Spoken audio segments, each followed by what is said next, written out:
Hello. Okay, so last week I was advising one of my remote organizing clients about setting up her space to do a purging session. And I wanted to remind you, as I did her, of the basics for doing this and also give you one of the most important tips I gave her to help you be successful in this work. So the basics of doing a purging session are fairly straightforward. You first want to schedule time to do your session, which is very important if you want to give yourself the best chance at actually doing it. And then when it's time to do your purging session, you'll designate 3 areas for items in the space, and they are trash, keep, and move.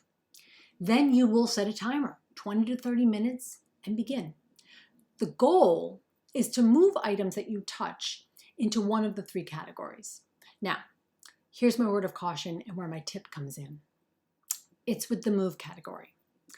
The move category is for things that either need to be returned to someone outside of the home or moved to another area of the home. Basically, items in the move pile don't belong in the space you're decluttering. Now, this pile can be the most distracting category and can totally derail your efforts. Let me explain.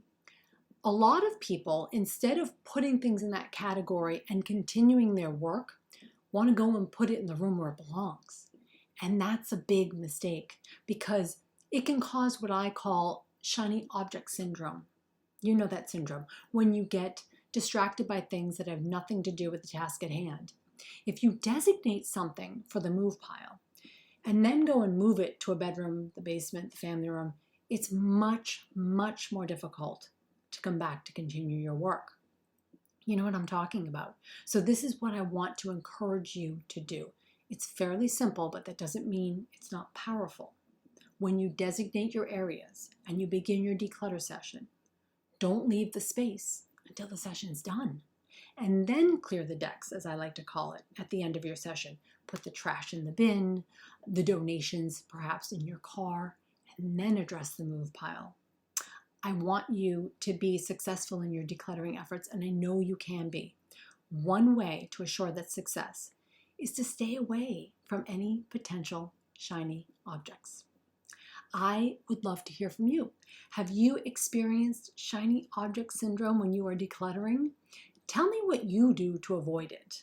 I want to remind you that you can do hard things, like avoid distractions that derail you from this important work. You are your own architect. You get to choose the thoughts, things, people, and even actions that will make it a life you love. See you soon.